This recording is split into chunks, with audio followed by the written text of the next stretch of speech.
Hey, what's up everybody, it's godbluu, and today I'm going to be explaining to you guys what you need to know to get the most damage out of your build. 1. Crit chance above all.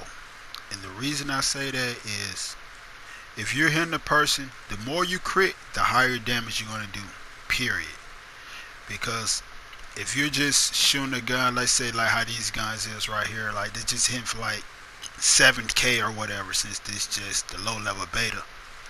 If I got the more I crit and the higher my crit damage, the more damage I'm going to do. So like if you got a gun that's hitting for 7k, just talking in the beta form, and you got a max crit chance, like, and your crit damage is what, 100%. Not saying, I know nobody has 100% crit damage on the beta, duh, but we're just going to use this as a learning curve.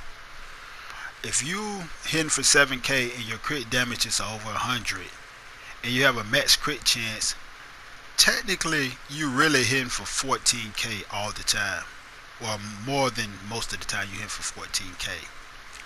So with that being said, you want to spec into armor, because armor is definitely big on the Division 2. You want to spec into crit chance, crit damage, and weapon damage, and health, in that order. And some pieces that you can use to help you build toward that goal would be something like the 3-piece Douglas Harden, which mainly is used for the crit damage and the crit chance.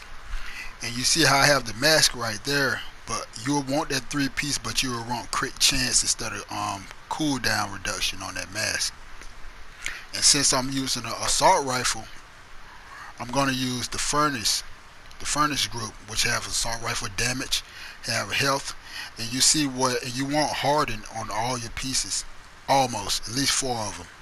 And you will take that hard hitting, that damage to elite, you will roll that off, and you would definitely want to have something like weapon damage. And right here at the other one, you see I got another Douglas in the heart. You see I have health and skill power. That skill power, you will want to replace that skill power with crit chance or crit damage, preferably crit chance, because you want to raise your crit chance as high as possible, because that way you can crit more, which inherently is more damage. Like, I can't stress that enough, man. Like, it's about crit chance. And moving on along, well, like I said, you see the health right there on the holster. You will want something like health and crit chance or crit damage. And over here on the knee pads, you see the knee pads, of course, it got the crit chance, crit damage, the accuracy from the Douglas and the Harden, and you had the crit chance on the knee pads. That's the main thing you want. You definitely want crit chance on the knee pads. And we're gonna move on along to this I don't know how to pronounce that, Wervenware, but you see that one piece give you crit damage, which is like, you can't swap it out. So I have crit damage, weapon damage, and more crit damage stacked on top of that Wervenware piece. And right here, and as you can see right here on the gloves, I have assault rifle damage. And if this was a SMG build, I would have the Sokolov Concern chest piece with weapon damage, along with these gloves will have SMG damage. And vice versa, if you run the LMG, you'll want to have the Petrol defense. You would want to have LMG damage on these gloves. I definitely will be going more in depth on the builds once they actually release the game and get the in-game gear with all the talents up here on the pieces and stuff, and explain it more in depth.